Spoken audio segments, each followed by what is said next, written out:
Welcome to Slash Bash, where today I am bringing you another malicious compliance Reddit video. In our first story, Giant Golden Archway. Let's jump right in. Back in 2010, I got a job working for a company that has an unofficial food item where you put $1 menu sandwich into another. I worked there for a year and a half. During that time, I learned everything. I could open, close, work the grill very well, and work front counter and drive-thru as well, if not better than most of the people that work there on a consistent basis. I'd been promised a review when I was hired that was to take place after 6 months of being there. Being the kind of employee that wants to move up in the company, I never pushed the issue, but instead kept pushing to learn everything I could so that when I did get my review, I would get a good one.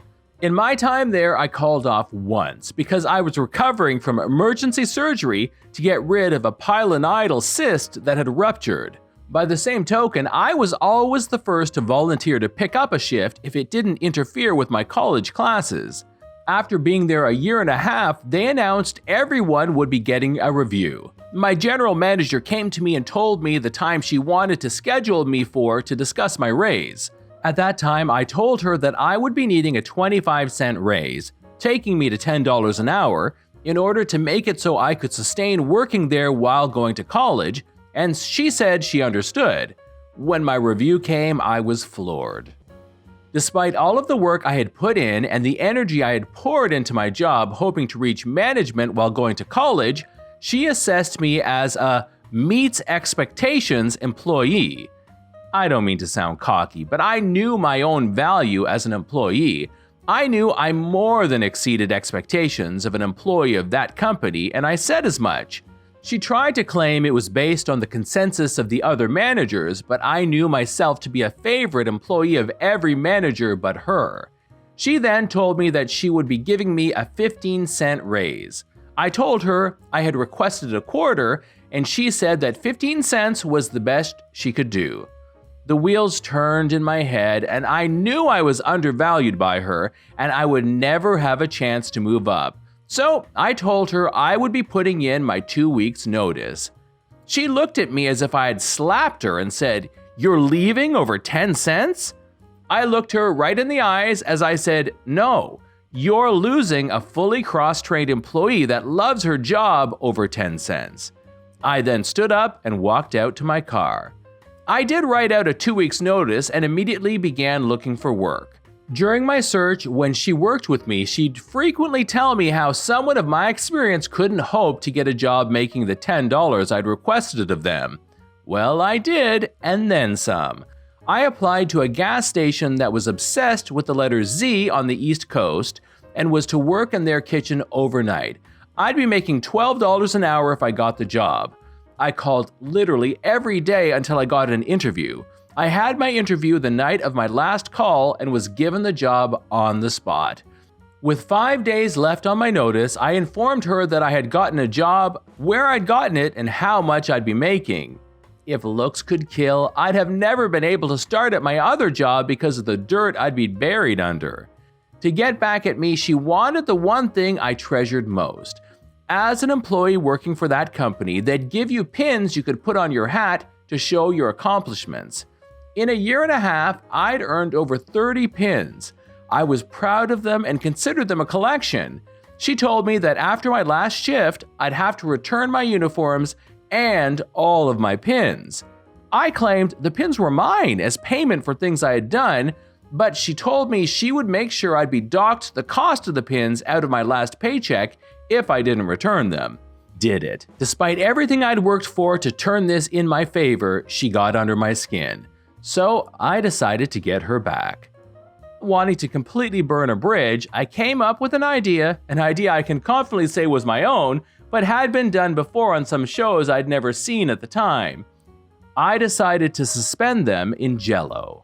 The night before my last shift, I cooked up a large bowl of Jell-O. Before putting it in the fridge, I tied strings around my pins and suspended them at various points throughout the bowl by taping the string ends to the outside of the bowl. I let it cool overnight. After I finished my last shift, I told my manager I was running home to get my uniforms and pins. I returned a half an hour later with my Jell-O overturned onto a plate. I'll always miss you, plate. Then I put the uniforms on the floor next to her desk, and looking her dead in the eye, placed the Jell-O on her desk and said, "Here's your pins." I walked out without waiting for her response and decided never to go there again. My roommate, who also worked there, told me that it was all her coworkers could talk about all day. I was at least able to take some satisfaction in the fact that maybe I would inspire some other shenanigans from my coworkers if they too decided that company was not for them. As a reminder, people don't quit bad jobs, they quit bad managers. Story number 2. Leave the window open? No problem. So to begin with, this happened several years ago. I was 18, just moved into the dorms at my university and met my roommate, let's call her May. May had a very petty, mean girl personality, but honestly, I've never been bothered by stuff like that. She was a germaphobe, so I didn't mind cleaning our shared shower and bathroom after using it, since she did it too.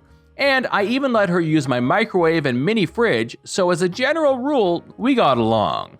Our dorms were divided into pods, with each pod having 2 bedrooms and a bath in each room, fitting 2 people.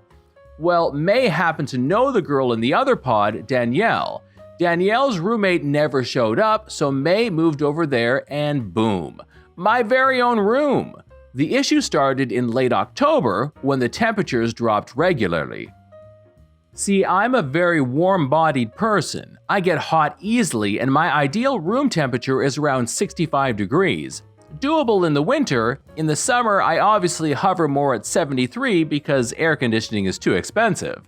Either May or Danielle liked a hot room, so our shared thermostat sat at 78 regularly, and I was always sweaty and miserable. I tried turning it down to 70, but they got angry and reported me for harassment, which went nowhere, but still.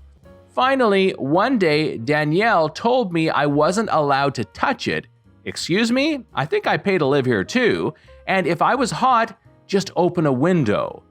What a marvelous idea. Our rooms had locks and May traded her key to my room for a key to Danielle's room, so I was thrilled to open my windows. Both windows remained open 24/7, and I slept like a baby every night. The thermostat now read a solid 68 almost constantly, which meant my room was nice and cold, and likely so was theirs. May talked to me and tried to make me shut them, but I told her no. If you guys are cold, you can put on a jacket or buy a space heater. Danielle even tried begging me to shut it and then talked to an RA about my behavior. All the RA said was that in my room, I was allowed to open the window, and that's what I did. My comfort wasn't any concern to them, so why should I care about theirs?